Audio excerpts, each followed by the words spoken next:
একটি দ্বীপ যেখানে কোনো মানুষ ছিল না, ছিল না কোনো ঘর বাড়ি, তবু এই দ্বীপ ছিল দুই দেশের কূটনৈতিক দ্বন্দ্বের কেন্দ্রবিন্দু। একদিকে সমুদ্রের ঢেউ, অন্যদিকে সামরিক পতাকা। বাংলাদেশ বলেছিল এটা আমাদের, ভারতও বলেছিল একই কথা।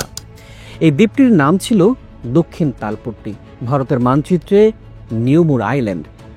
আজ সেই দ্বীপ আর নেই, তবে রয়ে গেছে অনেক প্রশ্ন। আমরা কি আমাদের ভূখণ্ড রক্ষা করতে পেরেছিলাম? ভারত কি কৌশলে এই দ্বীপ দখল করে নিয়েছিল? আন্তর্জাতিক আদালতের রায় আমাদের পক্ষে গেলেও দ্বীপটি কেন ভারতের সীমায় গেল? এই গল্প এক টুকরো দ্বীপের নয়, এই গল্প একটা দেশের অস্তিত্ব রক্ষার প্রশ্ন, একটা জাতির জাগরণের ইতিহাস। দক্ষিণ তালপট্টি শুধু একটি দ্বীপ নয়, এটি বাংলাদেশের সামুদ্রিক অর্থনৈতিক অঞ্চল দাবি প্রতিষ্ঠার একটি কৌশলগত পয়েন্ট ছিল। বঙ্গোপসাগরে মাছের আধার, প্রাকৃতিক গ্যাস ও তেলের মজুদ আর বাণিজ্যিক রুটের দিক থেকে এই অঞ্চল ছিল অত্যন্ত গুরুত্বপূর্ণ। এই দ্বীপটি থাকলে বাংলাদেশের সমুদ্র সীমানা আরও 12 নটিক্যাল মাইল পর্যন্ত সম্প্রসারিত হতে পারত। প্রিয় দর্শক, চলুন ফিরে যাই ইতিহাসের গভীরে, যেখানে হারিয়ে গেছে দক্ষিণ তালপট্টি, কিন্তু জেগে আছে একটি অস্পষ্ট প্রতিরোধের স্মৃতি। পুরো আয়োজনে আমাদের সাথেই থাকুন। চলুন শুরু করা যাক।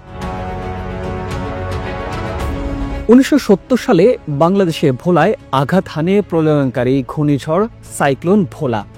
এই ঘূর্ণিঝড়ের আঘাতে বিপর্যস্ত হয়ে পড়ে দেশের উপকূলীয় অঞ্চল। ঘূর্ণিঝড়ের আঘাতে প্রায় 5 লাখ মানুষ মারা যায়। সে সময় বাংলাদেশ ছিল পশ্চিম পাকিস্তানের অধীনে।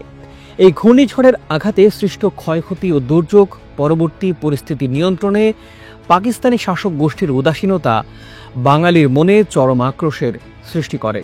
স্বায়ত্তশাসনের প্রশ্নে আরও একবার বাঙালির সামনে এসে দাঁড়ায়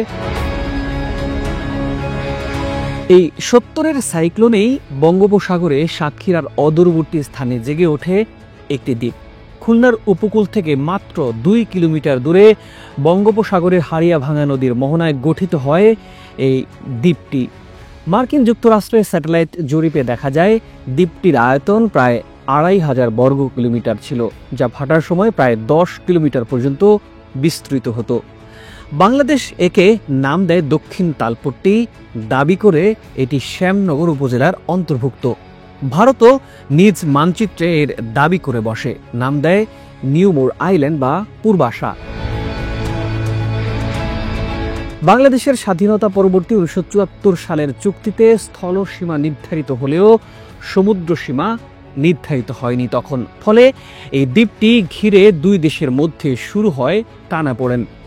বাংলাদেশ 1979 সালে একটি যৌথ সমীক্ষার প্রস্তাব দিলেও ভারত 1981 সালে সামরিক উপস্থিতি গড়ে তোলে এবং সেখানে জাতীয় পতাকা ওড়ায়।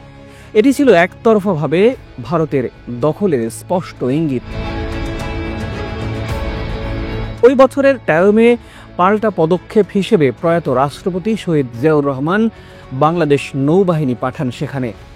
ভারতের সৈন্যরা সরে গেলেও উত্তেজনার পারদ ততক্ষণে চরমে। ঠিক এরপর 30 মে রাষ্ট্রপতি জিয়াউর রহমান শহীদ হন। আজও অনেকের মনে প্রশ্ন, কেন ঘটল এই নির্মম ঘটনা? এভাবে দক্ষিণ তালপট্টি হয়ে ওঠে কূটনৈতিক উত্তেজনার কেন্দ্রবিন্দু। জিয়াউর রহমান নিহত হওয়ার পর এই দ্বীপটি নিয়ে আর রাষ্ট্রীয়ভাবে সক্রিয় অবস্থান দেখা যায়নি বাংলাদেশের।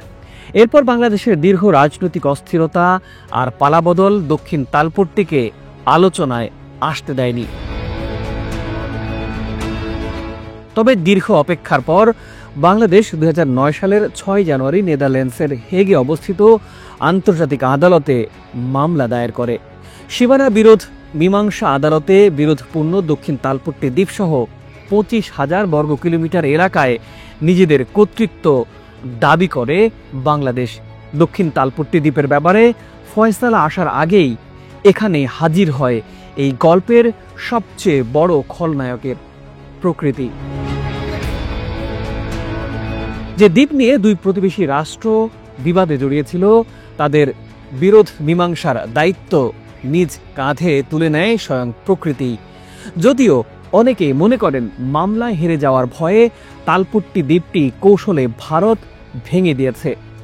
বাংলাদেশের সীমানায় বৃহৎ এই দ্বীপটি যাতে আর গড়ে উঠতে না পারে সেজন্য ভারত উজানে হাড়িয়াভাঙা নদীর স্রোত এবং পলি নিয়ন্ত্রণ করে। আর এ কারণেই নতুন করে পলি জমতে না পেরে তালপট্টি দ্বীপ আর উঁচু না হয়ে বরং সেখানে ভাঙতে ভাঙতে একসময় সমুদ্রের নিচে চলে যায়। 2010 সালের যাদবপুর বিশ্ববিদ্যালয় জানায়, বৈশ্বিক উষ্ণায়নের ফলে সমুদ্রপৃষ্ঠের পানির উচ্চতা প্রতি বছর বৃদ্ধি পেয়ে এমন অবস্থায় পৌঁছেছে যে আসলে দক্ষিণ তালপট্টি বা নিউমুর আইল্যান্ডের কোনো অস্তিত্ব এখন আর নেই। দ্বীপের সম্পূর্ণ অংশ আবার সমুদ্র গর্ভেই তলিয়ে গেছে। তাই বিবাদমান দুই পক্ষের যেই জয়লাভ করুক, দক্ষিণ তালপট্টি দুদেশের কাছেই মূল্যহীন হয়ে পড়ে। কেউ কেউ বলেন, প্রকৃতির খেয়ালে গড়ে ওঠা যে দ্বীপ ঘিরে বিবাদের শুরু হয়েছিল, প্রকৃতি সেই বিবাদের নিষ্পত্তি ঘটায়। 2014 সালে নেদারল্যান্ডসের পার্মানেন্ট কোর্ট অব আরবিট্রেশন একটি রায় দেয়, যার পর এক সংবাদ সম্মেলনে বাংলাদেশের প্রতিনিধি সাবেক পররাষ্ট্রমন্ত্রী দীপমণি বলেছিলেন, তালপট্টি এখন আর নেই। দ্বীপটি যেই স্থানে ছিল তা ভারতের সীমানায় পড়লেও এর দক্ষিণে বিশাল সমুদ্র এলাকা বাংলাদেশের নিয়ন্ত্রণে। তখন বাংলাদেশ সরকারের পক্ষ থেকে আরও বলা হয়েছিল, তালপট্টি আসলে একটি বালির দ্বীপ যা 1985 সালের ঘূর্ণিঝড়ে সম্পূর্ণ বিলীন হয়ে যায়। ভারত নিজেও 2008 সালে বলেছে, নিউমোর ইজ নো মোর। বিশেষজ্ঞরা বলছেন, বাংলাদেশ সময় মতো প্রশাসনিক, সামরিক ও কূটনৈতিক তৎপরতা চালায়নি। 1980-র দশকে যখন দ্বীপটি দৃশ্যমান ছিল, তখন আমরা দ্বীপটি আমাদের এই দাবির সপক্ষে কোনো কার্যকর কূটনৈতিক ভিত্তি গড়ে তুলতে পারেনি। ভারত প্রথমে দ্বীপে পতাকা ও সামরিক বাহিনী পাঠিয়ে একরকম দখল প্রতিষ্ঠা করেছিল।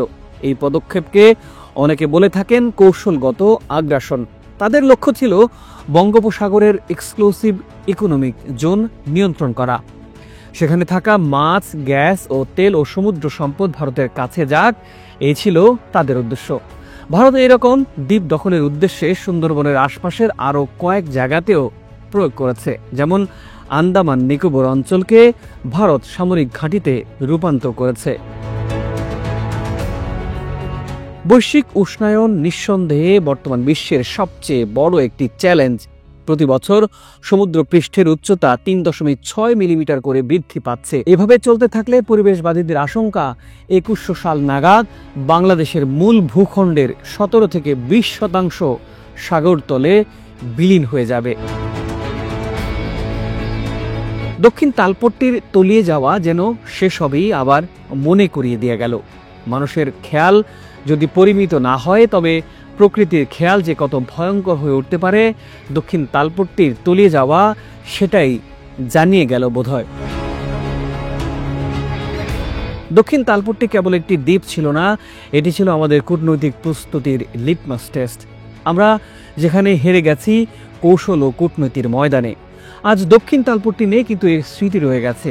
প্রিয় দর্শক, আমাদের এই ভিডিওটি ভালো লাগলে লাইক দিতে ভুলবেন না, চ্যানেলটি সাবস্ক্রাইব করুন আর শেয়ার করুন, যেন সবাই জানে দক্ষিণ তালপট্টি একটি শিক্ষা, একটি হুঁশিয়ারি, একটি হারানোর সুযোগ। আজ এ পর্যন্তই। ভালো থাকুন, সুস্থ থাকুন।